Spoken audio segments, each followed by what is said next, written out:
Zephan Blacksburg here, and I'm joined by Peter Scott IV. And Peter is the founder of the Fearless Life Academy and creator of the 90-Day Fearless Fitness Challenge. He is one of the top mindset and fitness mentors for high-achieving entrepreneurs in the world.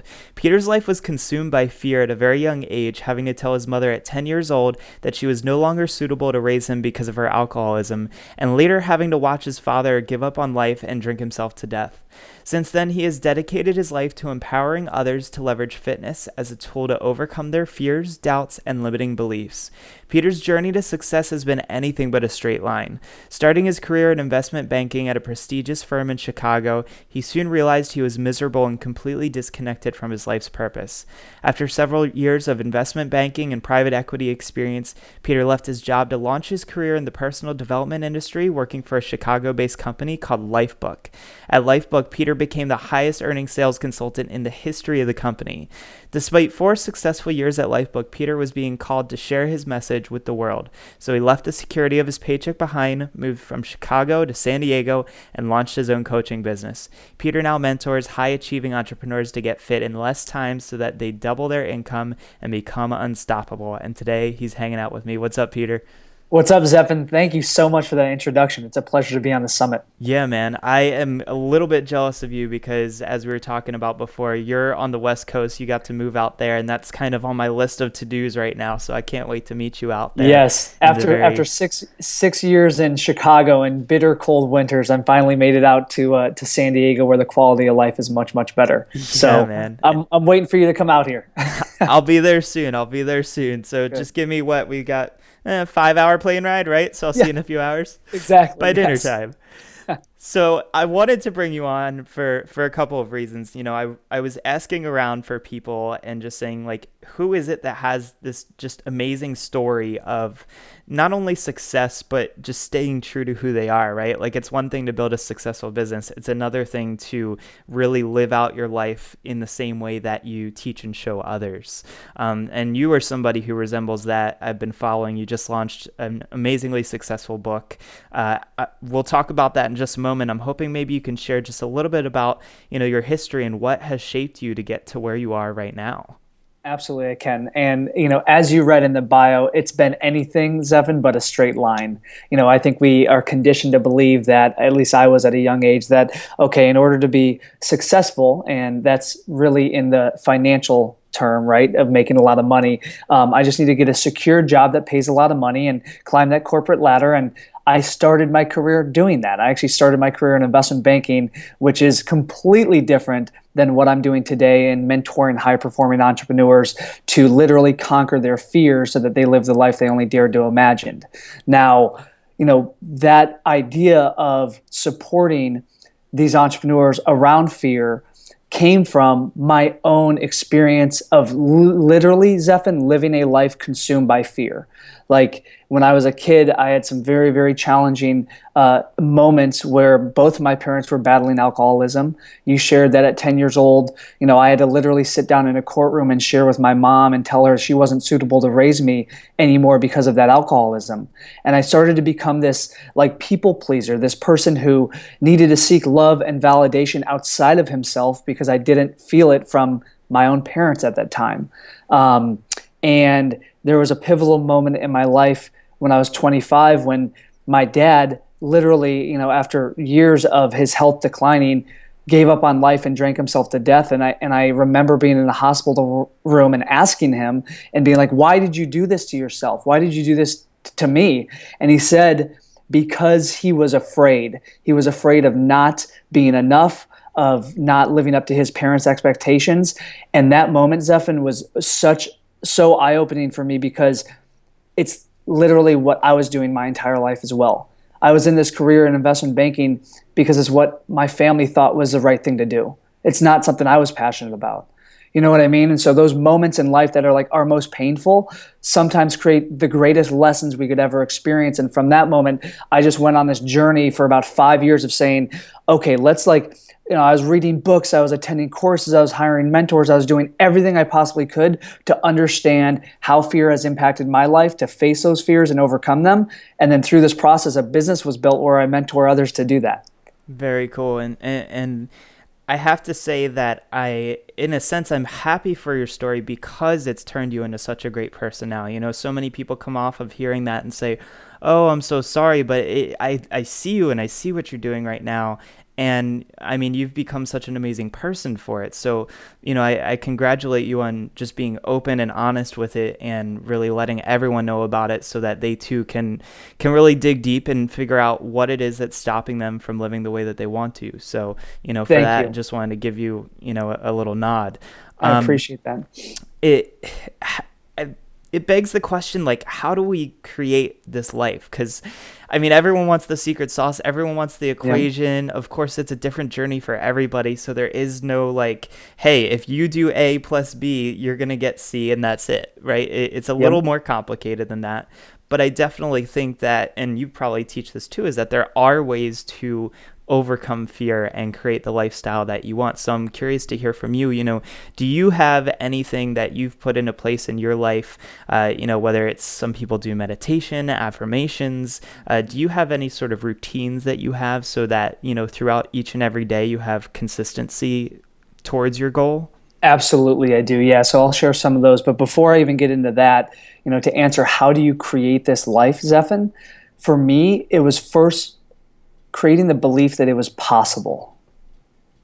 And that was not a belief I was born with. To look at the family that raised me and the environments that I was in, I had evidence that that life wasn't possible, right? I had family that was very successful financially, different family members, but some of them were miserable. We're not connected to the family, we're neglecting their health, all those things. So what I did was I got really clear on what was the ideal vision for the life that I wanted to have, and how could I go find and align myself with evidence with people that were living that quality of life. So I got really clear on, okay, what does my ideal body look like? What do I want to create for a business that sustains the lifestyle I want to have? What would my ideal love relationship look like? All of those things of first believing it was possible, then clarifying that vision, and then setting really actionable strategies. Like, I'm a big believer, Zephan, in law of attraction, but it takes more than just wishing for something to happen. That was one issue I felt with The Secret, was like that scene where the guy was just wishing checks would show up in the mail, and they did. In reality, that doesn't necessarily happen. You've got to get clear on what you want, set that intention, but then really execute a plan and take massive action to achieve it. So what I would suggest the listener to do is to get crystal clear on that life that you want to create. Define why it's so important for you to do that. What is your purpose? Because you are going to face obstacles. You're going to face challenges. It's just a part of life. That's what creates such great characteristics in our own lives. But when you're connected to a deeper purpose of why, you're willing to overcome anything, and you literally become unstoppable. And then break those down into goals and habits. And, I believe there's a big distinction, Zephan, between goals and habits. Goals are incredibly important because they're a destination, but goals are only reached if you execute what you need to do on a daily basis to get there. So you asked about some of my habits. I've got a few that I do every single day. One is literally working out every single day. I make a commitment to sweat or be in motion every day. And that can seem like a big commitment for someone who doesn't work out consistently, but the reason I do it is because it skyrockets my energy. It makes me think clear. It allows me to focus more and ultimately create more value in my business and make more money because of it. So one of my big principles is being fit gets you paid. And when it comes to that, that is a big why for me, right? I want to have a great quality of life. And so I not only need to feel good, but I also want to have the freedom to do what I want. Another one is meditation, you mentioned. Is meditation part of your ritual? It's something that has been in the past and I haven't been as consistent with, and I will fully admit that I have times where I'm like, oh, like, why is stuff not working for me? Oh Yeah. wait, I haven't taken time for, my head to quiet down.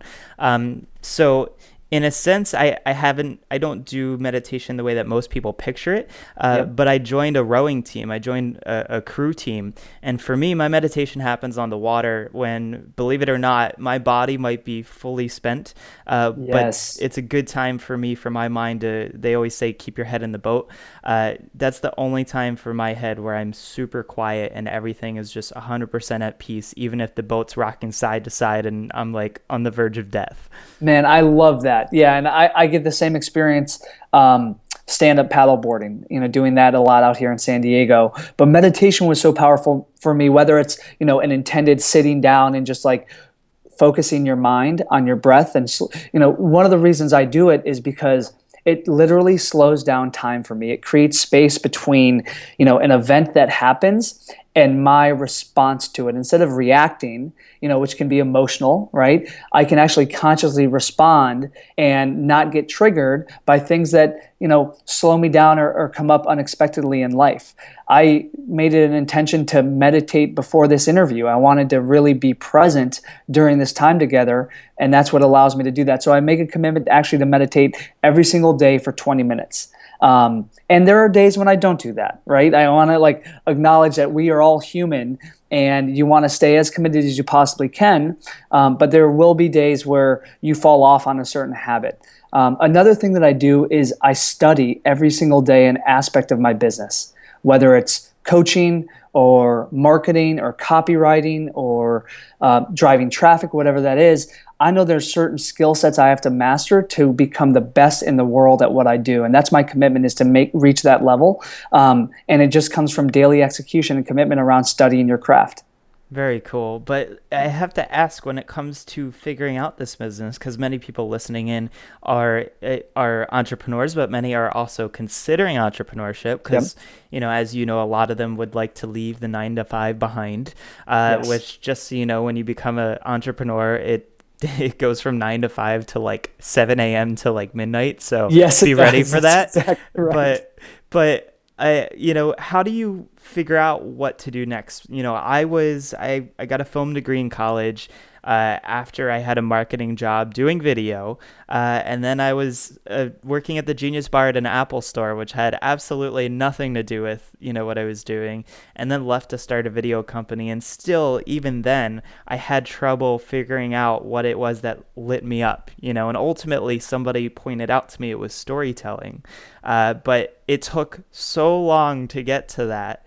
And once I figured that out, a lot of things clicked into place. But until I got there, it was very complicated. So how could somebody figure out, what their next path is to take if they were looking to start a business? Totally. Great question. So when I launched my coaching business, I had no idea who I was being called to serve. I had no idea what my message was. I had no idea how to get the message out to the marketplace. What I did was I aligned myself with people that I became curious about in their own business. So someone who had a coaching business that was successful, who I knew they had gone from where I was, in that moment to where they are now. And I knew they didn't start where they are now. They had to learn these skill sets. They had to improve their mindset. And so one of the best things that I did was make a commitment to investing in myself by hiring somebody, like hiring a mentor or joining a mastermind of a person that has the results that I wanted. That's the best way. I launched my coaching business, Zevin, the day that I lost my sole source of income. Literally, it evaporated. It was gone. I could have gone back into investment banking for that safe, secure career, or I could have taken a leap of faith and built a business from scratch.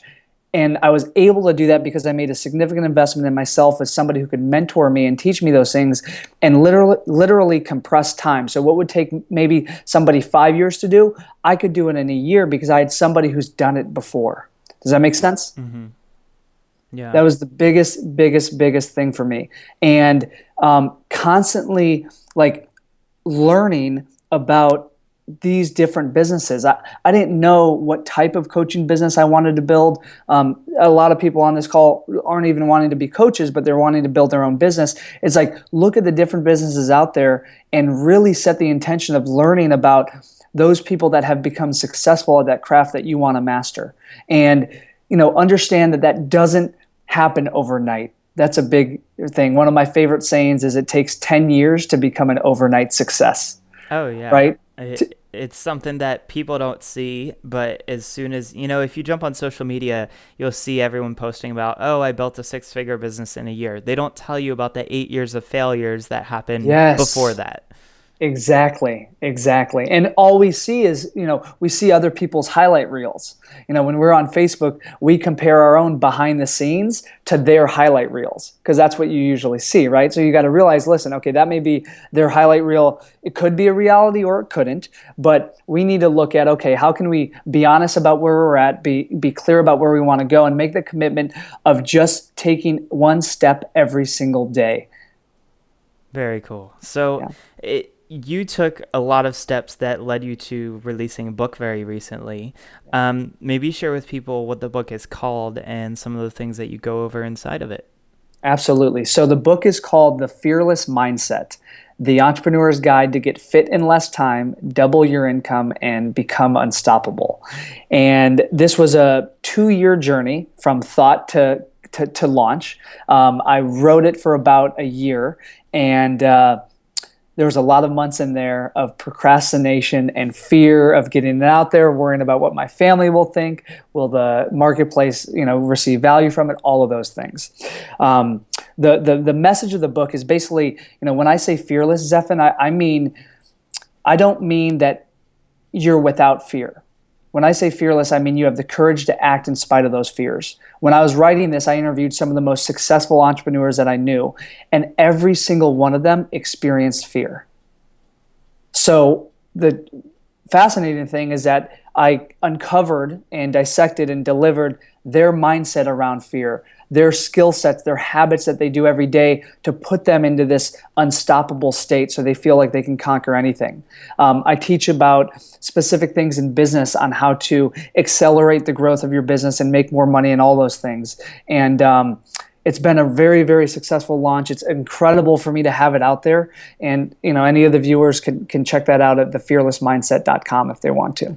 Awesome. So I will definitely, I've been following a lot of this stuff. It's on my Amazon list, but I'm actually going to go ahead and bump it to the top and get that this afternoon.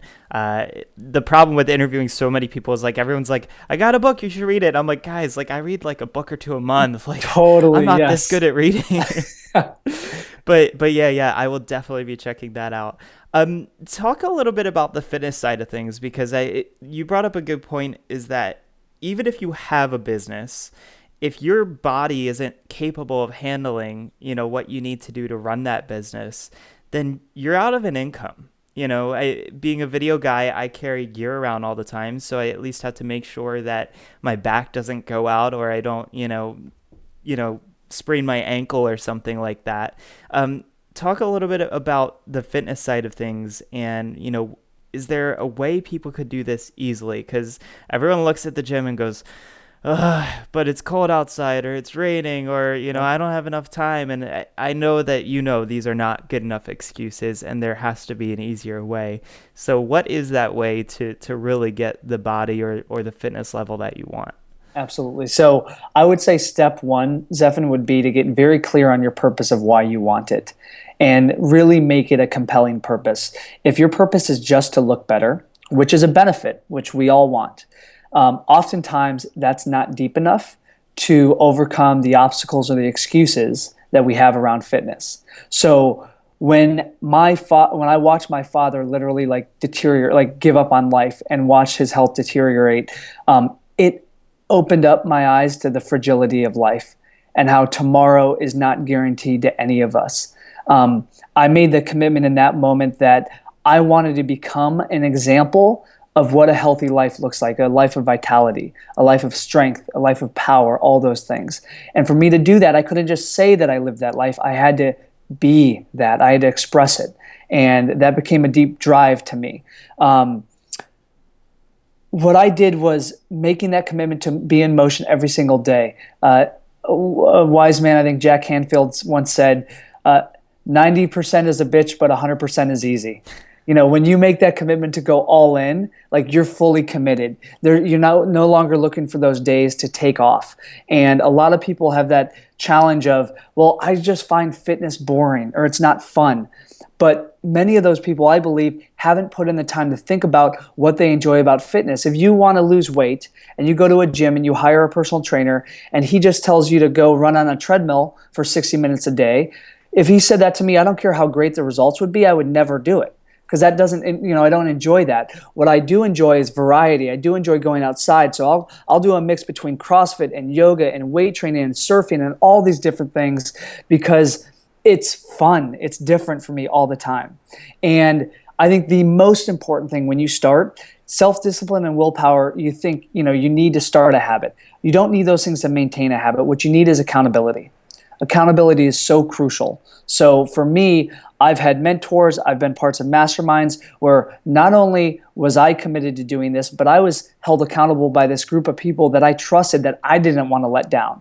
And when you have more skin in the game, you become more committed because it's not just about you, it's about the other people that are receiving inspiration from you.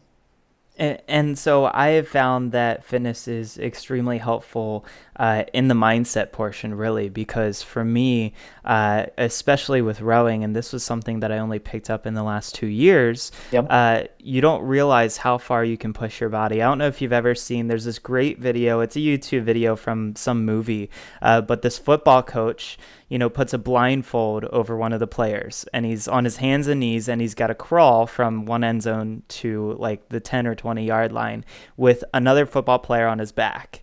Okay. And, he's blindfolded and he's crawling. He's got this, 150-pound kid on his back. And he's like, 10, 20 yards. And he's like, oh, I don't know if I can do this. And he starts like screaming and yelling in pain. And the coach just gets down there and he's like, come on, let's go. Keep going. And finally, he's like, all right, take the blindfold off. And instead of going the 10 or 20 yards he was supposed to go, he's in the other end zone. And rowing for me has been something where it's like, I never saw myself doing anything more than like a 5K before. I've run a couple 5K races, but, for me, I'm not a huge fan of running. So how do I push myself further? So one day we were, I showed up to our practice and they were like, all right, we're going to row to the Inner Harbor. And for us, I knew that was a really long row, but I really had no idea how far it was. And I get back home afterwards, completely exhausted, passed out for a couple hours, and I go to map it. There's like a little map online. I can map and see how long our route was. And it was like a 15K, so we did like somewhere around like 10 miles. Wow. And I had never done this before, but seeing that happen changes something up here as to like, here's what I thought my level was of where I could go. And now that bar instantly got pressed higher because I already did it. There is no fear because it already happened. And that reflects into every single area of your life. That's why fitness is such a big part of my message, because you're right. When you bust through a comfort zone or break through a capacity that, you think you have this ceiling of what you're capable of, and then you bust through that, that translates into how you show up in relationships, to what you can do in business, to everything. And that's why I talk a lot about like fitness, being committed to fitness is what makes me literally feel unstoppable. Like if I get through an intense CrossFit workout, I usually do something that at first I didn't think it was possible. And when I do that, it doesn't matter, Zephan, what happens in my day, what challenges, or obstacles I face. I literally walk out of that workout at, if I go to 6 a.m., I'm done by 7 a.m. And I'm like, I can handle anything that comes at me today. And imagine if you had that belief in yourself, how many more things you would do in business, how much more action you would take versus letting your doubts and your fears and your limiting beliefs slow you down. Yeah, it's amazing to see what could happen with it. Now, I'd like to hear what, for you, just over the last, because I'm sure the last 2 years in writing this book and in a lot of the changes and things that have happened since picking up coaching and being out in San Diego, like, what do you think was your biggest educational or learning moment where either maybe you had a big screw up and you're like, all right, well, here's what I, pulled away from it, or maybe just overall, from what you've done, was there anything that really stuck out to you as the biggest lesson that's come up? Gosh, there have been so many. Let me think about this. I would say the biggest lesson that I've learned happened around a huge fear that I had. I've had a huge fear for most of my life that I wasn't even aware of, but I had a fear of fighting. Okay. And I was in a mastermind group, and part of the experience was this MMA training, this mixed martial arts. And I don't have any martial arts training background. And so I got into this place where we had gloves and we had head masks and everything. We were literally doing hand-to-hand combat. I was led by a man named Jesse Elder. Jesse is an incredible coach. And the lesson that I learned is a big lesson I talk about in my book, and that is the distinction between rational and irrational fears. This is so huge. So rational fears keep you alive. If you are being chased by a lion, that fear that you feel in your body is a good thing. It's keeping you alive. Irrational fears keep you from living. And an irrational fear is something like the fear of judgment, the fear of not being enough, the fear of failure. Those fears are not real. They are not. But the challenge is those fears feel the same exact way in your body. Your heart begins to beat faster. Your breath is more shallow. Your hands become sweaty. You get that lump in your throat. Whether you could stand on a stage and speak to a group of 100 or 1,000 people and feel the same fear as if you were being chased by a lion. And the moment of being in this place of hand-to-hand combat, I learned that I will survive this experience. And the fear wasn't in the process of actually fighting. It was the anticipation of entering that fight. And so my commitment from that lesson has translated to the moment I feel fear in any capacity, run towards it. Do it. Do it as quick and as often as possible, because over time you build that muscle, and that courage and that confidence that you thought needed to be a requirement ends up being a result. You don't have it when you begin. You make the leap of faith and the commitment in yourself to just do that thing that scares you, and then courage and confidence is a result from doing that. So that is hands down the biggest lesson I've learned that's impacted my body, it's impacted my business, it's impacted my relationships, everything. Nice. And I guess to round this all off, because there's so many different avenues we could take with this, there's a lot of cool stuff to talk about. First of all, I want to know what coach has you doing MMA, because I want to coach with somebody who does that. I've never tried it before. Yeah. I'd probably get slammed against a wall. But to round it all off, a lot of people that I know that I've connected with just through the podcast and everything are really stuck. It's one thing to say I'm confused or lost, but it's another thing where they keep trying and they keep trying and they can't get out of that hole they've dug into. And whether it's, just trying to get into that routine and 2 or 3 days in, it's already failed them. Or maybe, they keep trying on a business idea, but they can't, get the pen to paper to just finish the idea off and actually implement it.